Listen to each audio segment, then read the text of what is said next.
Hi friends, welcome to my YouTube channel Sritech Telugu. ఎలా ఉన్నారు friends? మీరు నా ఛానల్ను మొదటిసారి చూస్తున్నట్టయితే నా ఛానల్ను సబ్స్క్రైబ్ చేసి క్రింద ఉన్న బెల్ ఐకాన్ను క్లిక్ చేయడం మాత్రం మర్చిపోకండి. ఇలా బెల్ ఐకాన్ను క్లిక్ చేయడం వల్ల నేను చేసే ప్రతి వీడియో ముందుగా మీకు అలర్ట్ రూపంలో వస్తుంది.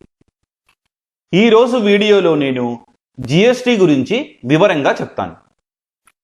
జిఎస్టీ అంటే గూడ్స్ అండ్ సర్వీస్ ట్యాక్స్ అని అర్థం.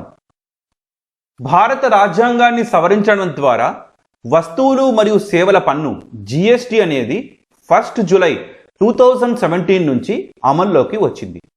కేంద్ర మరియు రాష్ట్ర ప్రభుత్వాలు విధించినటువంటి ఈ మల్టిపుల్ ట్యాక్స్ సిస్టమ్ స్థానంలో ఈ జిఎస్టీ అనేది వచ్చింది. GST one nation one tax అనే కాన్సెప్ట్తో మన ముందుకు వచ్చింది. ఇప్పుడు జిఎస్టీలోని రకాల గురించి తెలుసుకుందాం. జిఎస్టీని 3 రకాలుగా వర్గీకరించారు. అది ఒకటి సిజిఎస్టీ, ఎస్జిఎస్టీ, ఐజిఎస్టీ. సిజిఎస్టీ అంటే central goods and service tax, SGST అంటే state goods and service tax, IGST అంటే integrated goods and service tax అని అర్థం. First one CGST. కేంద్ర ప్రభుత్వం సేకరించిన జిఎస్టీని సిజిఎస్టీ అని అంటారు. Second one SGST. రాష్ట్ర ప్రభుత్వం సేకరించిన జిఎస్టీని ఎస్జిఎస్టీ అని అంటారు. రాష్ట్రంలోని వాణిజ్యంపై నిర్దిష్ట రాష్ట్ర ప్రభుత్వాలు విధించే జిఎస్టీని ఎస్జిఎస్టీ అని అంటారు. Next one IGST. 2 వేర్వేరు రాష్ట్రాల మధ్య వస్తువుల తరలింపు జరిగితే ఐజిఎస్టీగా పిలువబడే సిజిఎస్టీ మరియు ఎస్జిఎస్టీ అనే ఒక మిశ్రమ పన్నును కేంద్ర ప్రభుత్వం వసూలు చేస్తుంది. దీనిని integrated goods and service tax అని పిలుస్తారు.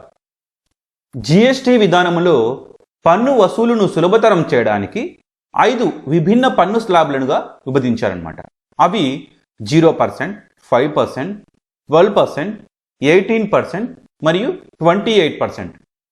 చౌకైన మరియు అవసరమైన వస్తువులు మరియు సేవలు 0% కేటగిరీ కిందకి వస్తాయండి.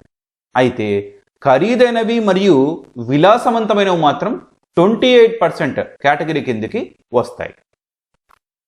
జిఎస్టీకి సంబంధించినటువంటి మరేమైనా వివరాల కోసం టోల్ ఫ్రీ నెంబర్ 1800-103-4786 లేదా www.gst.gov.in అనేటువంటి వెబ్సైట్ ద్వారా సంప్రదించగలరు. చూసారు కదా ఫ్రెండ్స్, మీకు నా వీడియో నచ్చినట్టయితే లైక్ చేయండి, షేర్ చేయండి, సబ్స్క్రైబ్ చేయండి. Thank you friends. Have a nice day.